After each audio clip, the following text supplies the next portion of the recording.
Hello everyone. I don't know how this video is going to be. This is my first video. Maybe I should hold the phone even closer. Uh, it's end of June 2024. Something This is something I wanted to do for a long time, but haven't. So I'm starting this channel called Contrarian Being, and the goal is, I guess, turn more people into contrarians and talk about contrarian things that make the world better. If we look through history, Buddha, Jesus, they were contrarians of their time. Copernicus, Columbus, Einstein, they're all contrarians. I don't remember when, and I think it was Lord Kelvin at the end of the 19th century who said physics is done, and there's like few little things pesky things that are left, and then boom, we have a whole new explosion, right? With Einstein's theory of relativity and everything, with quantum physics and everything like that. So, thinking out of the box, thinking not like everyone else, being a contrarian, I think is what moves the world forward, and the world needs more contrarians. Looking at the situation in the world today, the wars, the lies, the propaganda, it's just, we need more people to think critically. And unfortunately, I think it's like gaslighting, doublespeak, or something. When people talk about thinking critically, they refer to, usually, like if you look on the internet, thinking critically talks about, oh, it's all listen to government propaganda, and yes, should be critical about conspiracy theories. Well, conspiracy theories is something you should be very aware of, but government propaganda or government speech, official speech, is official media is what you should be listening to, where you should be taking your facts from. Personally, I think we should be questioning everything. First of all, the official narrative. I don't think there was ever, in the history of civilization, an official narrative that was true. I don't think any ruling class ever came out and said, hey, we want your money, we want power over you, so do as we tell you. And so on. From very, very childhood, we are being... I have kids, and I have to admit that most of my kids, and the way I see most people raise their kids, the goal is not to make kids to think for themselves, not to make them happy. Although that's a stated goal, but that's not what we do as parents usually. Usually as parents, we try to make our children convenient. They need to be convenient. They have to behave the way is convenient to us. They have to sleep when it's convenient to us. They have to walk when it's convenient to us, and so on and so forth. They have to think so not to embarrass us, and so on and so forth. Then we usually send our kids to daycare, where, I mean, what the teacher needs. Teacher needs obedient kids. Again, they taught obedience, being convenient. Then they go to school. We all went through this. Then we go to school, send our kids to school.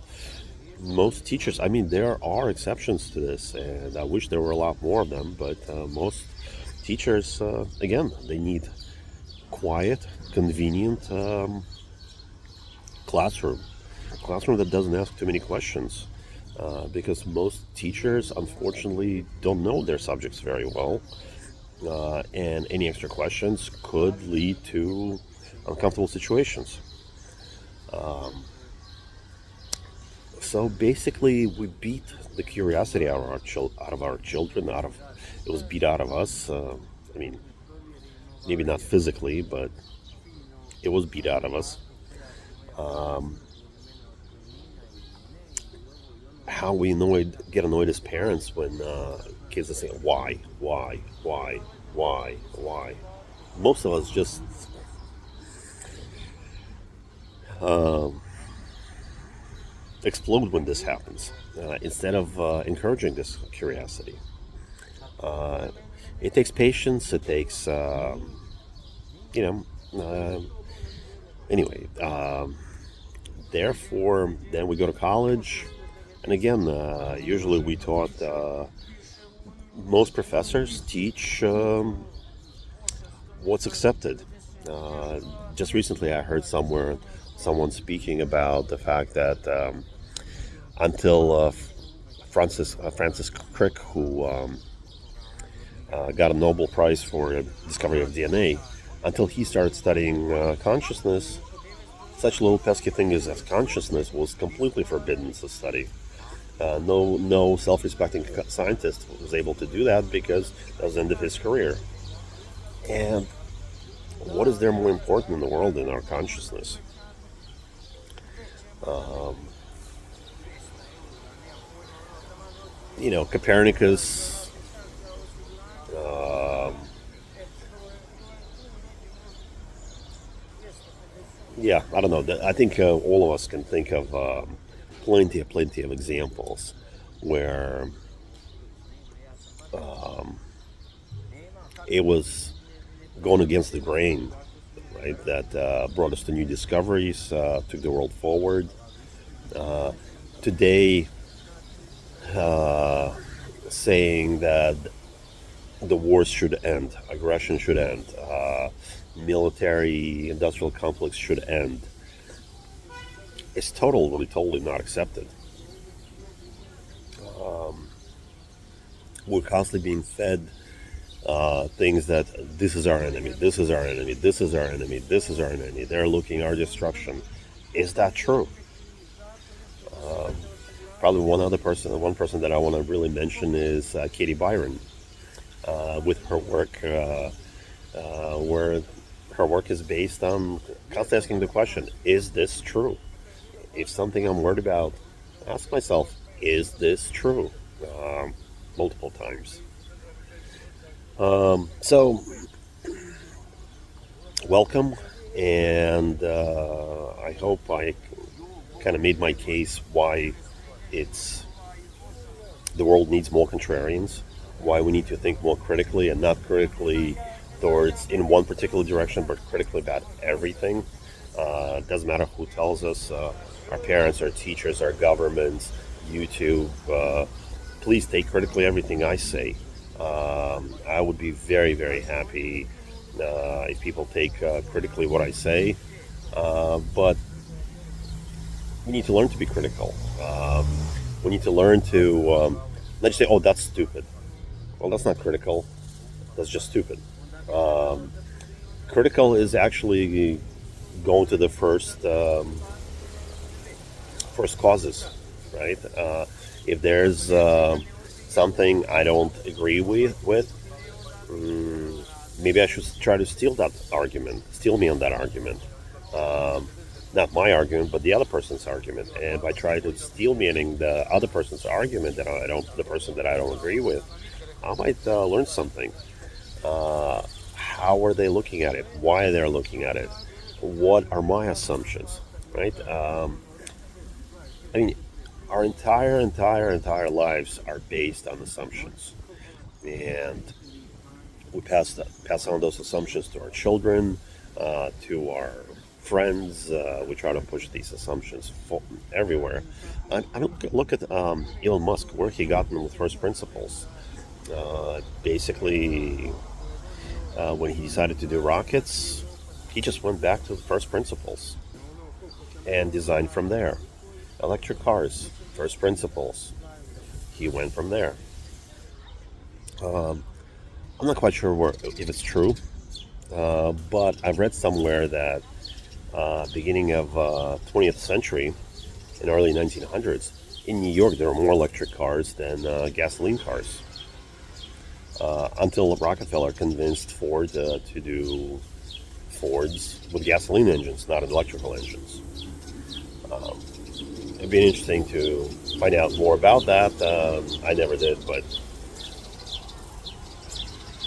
uh, just that the facts on the ground are often not what we understand them to be, or they're a lot more complicated. And I guess this them being more complicated is why we never. It's too tiring, right? It's too tiring to open Wikipedia or to open question what a Wikipedia says, check all the links, look at 5, 10 other sources, go deeper, go one after another, and check few opposing sources and find out more about any subject, right? It takes time, effort, and it's something that most of us are not willing to do. But if we just take I would start with our beliefs. Um, Beliefs that this is good, this is evil. These people are good, these people are evil. Is that true? Yes, that's what we believe, but let's go to the facts. The original facts. Why are they bad? Why they're doing this? This, and this.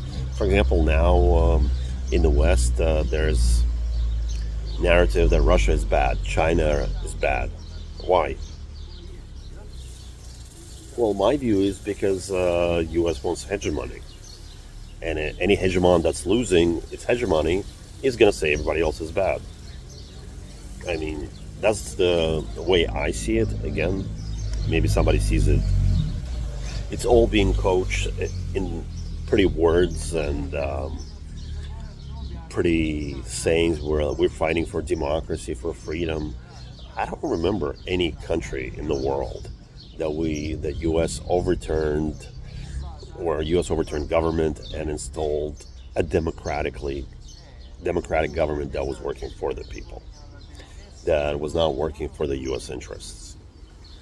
So again, maybe the government would be honest and saying, hey, we want to rule the world. We want everybody to obey all the other countries, and that's our goal. And stop saying all the other nonsense, then I don't know, maybe more people would respect U.S. for that.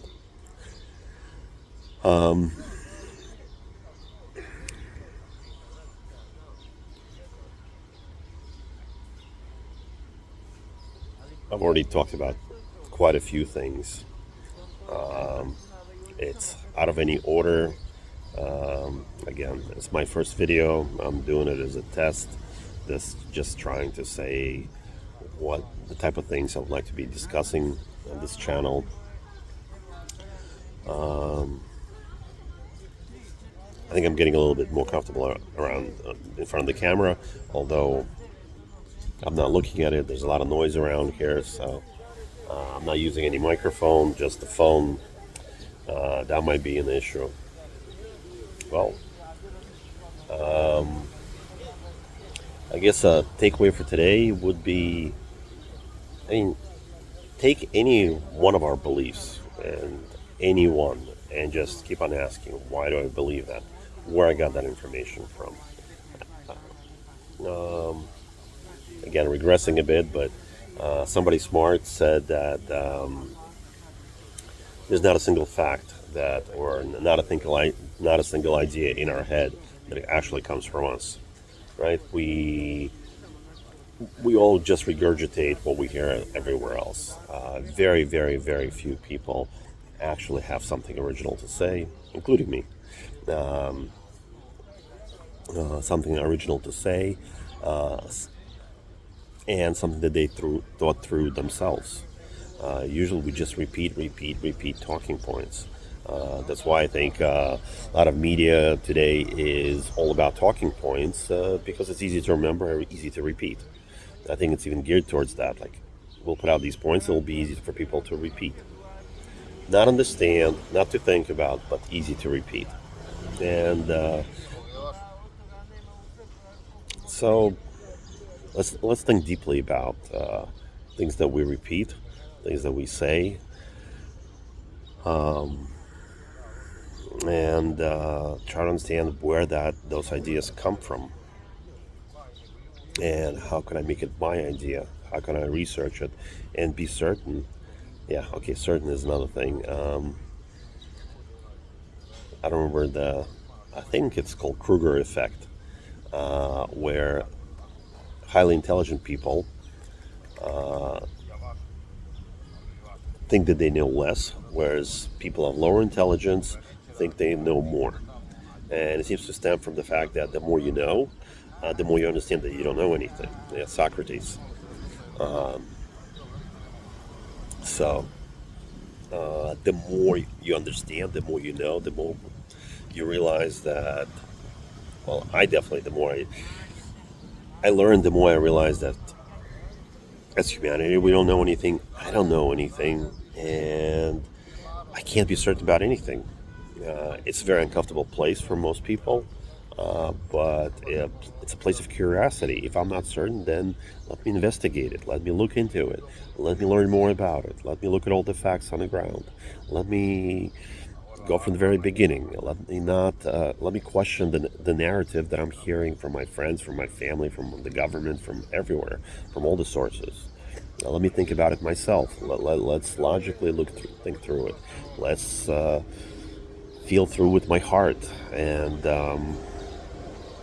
come to some conclusion from there, where it's my conclusion and not regurgitation of talking points. Well, be well and don't regurgitate.